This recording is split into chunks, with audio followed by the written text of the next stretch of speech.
Yo guys, welcome back to my channel, and to everyone who subscribed. You just got promoted from subscribers now to my people. You are now my people. But thank you so much for subscribing, guys. We are doing the things. Like, if you're new here, guys, do the things and subscribe. For those who don't know me, my name is Lavona Gure. This channel is all about moments. That's why it's called Moments with Lavona Gure. For the first video, the topic is such a heavy, but guys, I told you the reason I'm here is about moment, and God dropped something in my heart in a particular moment. We're gonna talk about church hurt. Yes, church hurt.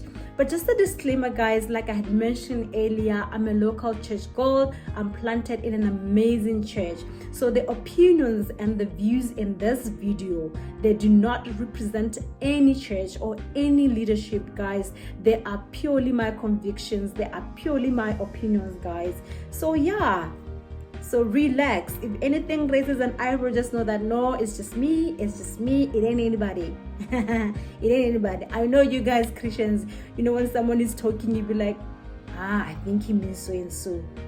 I know you guys do that. Like when the pastor is preaching, like, I wish this person was here too. This particular person is here. They're talking about this person. No, guys, the pastor is talking about you. But anyway, guys, yeah, we're gonna talk about church hurt, guys. You know, it's just dropped in my spirit, and I thought, you know what, let's just address the elephant in the room, guys. Yeah, what is church hurt really? I'm just gonna try to define it from the top of my head, guys.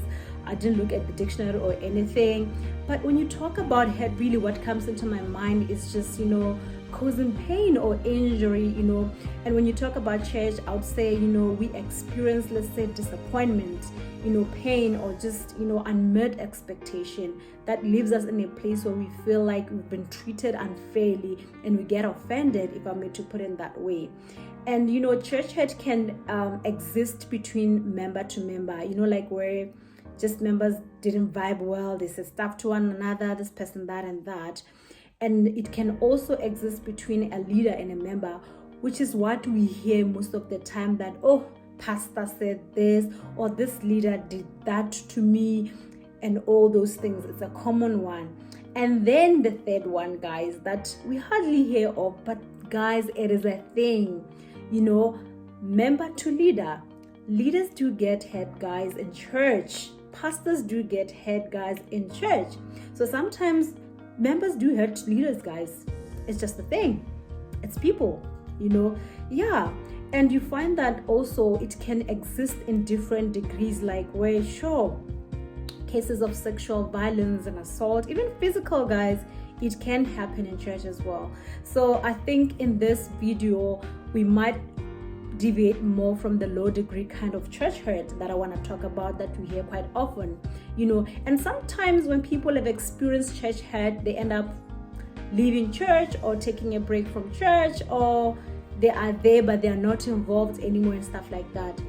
But guys, we're just gonna have to talk about it and see, okay, how can we do this, what causes church hurt and stuff like that. Okay, first and foremost, I think that expectations is one of the main things that you know, put us in that place where, you know, when our expectations are not met, we get offended, guys. And also I think perception. I think sometimes the view or the perception we have about church, it's not the right one, so much that we end up getting hurt in church, guys. And then the third one, I think, is misfocus. I don't know if there's a word like that, but anyway, where we place our focus not in the right thing. So getting back to the expectations, guys, people go to church for many reasons, guys. You know, like some people are there to say, what can I get out of church, instead of what can I bring into the church. So really, expectations can come in many forms, guys.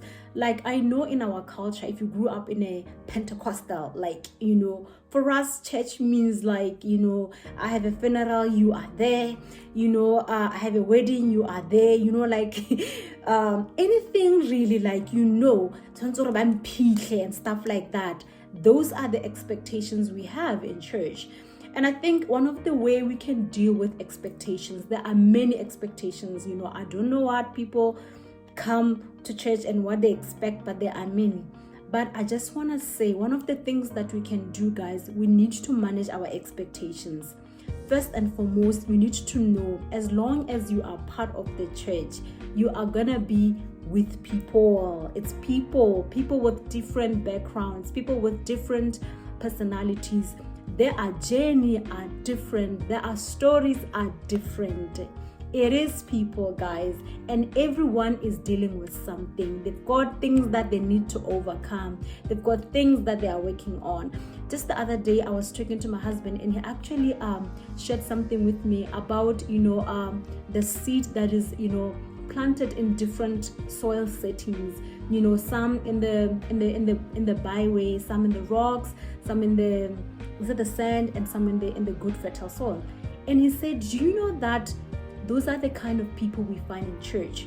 I think the assumption is we find the seed in the right soil that has been fruitful and stuff like that. That's the assumptions that we make, that these are the kind of people we find. No, we find all the 4 types of people in church, people in that different journey of life. So sometimes, like I say, guys, you meet people in that different journey of, let's say, sanctification. You meet me at a place where, guys, I was just struggling with so much envy and jealousy and just slander. You met me at that place. That's what I'm saying, guys. You never know what people are battling. You never know what people are trying to overcome. That's why we really should manage our expectations and know that people are people. They're dealing with some stuff, guys. And also that there are different opinions. We don't need to see things the same, especially if it's not the Bible. We don't need to see things the same. We can share different opinions and still remain in a journey together. I mean, talk about Paul and Barnabas, guys. The Bible says they had such a strong disagreement, and then they had to part ways. Sometimes we agree to disagree, not meaning now we leave the faith because we don't agree, or that now because she says something that I'm not in agreement of, they are refusing to put me in the committee, they took my corner, all those things, or she says something hurtful and meaningful, I can't be in this journey. No, guys, let's manage our expectation. And I think talking about the wrong perception about church, one thing we should know, that I know when you say church, you are thinking of a place or a building we go to, but church are people, guys. As long as you say people, expect people with hearts, guys, with emotions, with high days, with low days. Expect people who are imperfect, guys. There is no perfect church, guys. There is no perfect church, guys. You're not gonna find any church that is full of angels that are floating. Every church has people inside. That's what church is, guys. And I think a lot of times we think the people in the church or the church needs to change. I always say to these people, the minute you point and you say the church did this to me, you are pointing to yourself. You are part of the church, guys. And when you look back in the early church, they were not perfect either. My goodness, the stuff that Paul had to deal with, a lot of sexual immorality, like people sleeping with their parents, all those funny things, others misusing the funds. Those were real issues, guys. It shows you that there is no perfect church, guys. So if you leave church because people are not perfect as you thought they will be, you will forever be hunting, guys. So yeah, this journey was never, meant for us to walk alone. And it's God's design for us to be in a community of faith, to grow in a community of faith. Trust me, you guys, you will not be able to grow in the fruit of the Spirit when you are by yourself. You can only grow in the fruit of the Spirit, love, when you're among others, patience when you're among others, self-control when you're among others, gentleness when you're among others, goodness when you're among others. So there is no way we can do this in isolation, guys. And don't let church hurt keep you from, the blessings that comes with community, the growth that comes with community, navigating, forgiving, embracing, and really just you not robbing the church or the community of faith your giftings, because they were placed inside of you, not for yourself, but for people, guys. For people, guys. So yeah, so guys, I mean, we can talk about, I am not dismissing, cases that are so severe that people actually have to walk through with people to overcome, like stuff has been done, damage has been done. And I know sometimes it can mean changing, where you fellowship, guys. I know that, I absolutely understand that. But I'm talking about cases where you see what? There is a place for reconciliation. There is a place to seek peace and forgiveness, and really just give people the benefit of the doubt and know that this is the community that God has called me to be part of, Yeah. So guys, let's keep our heart in check in terms of, I've learned this thing before, that offense, it's never given, rather it's picked.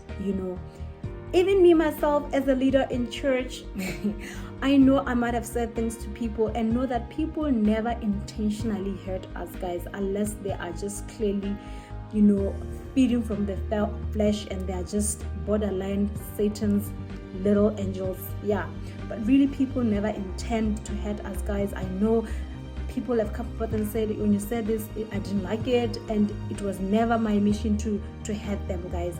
It does happen, and when it happens, of course we do ask forgiveness, guys.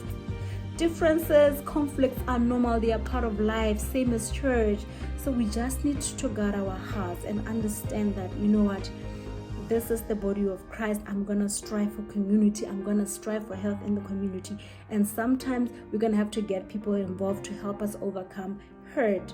So please don't let hurt keep you at home, or even leave the community that God has ordained you to be part of.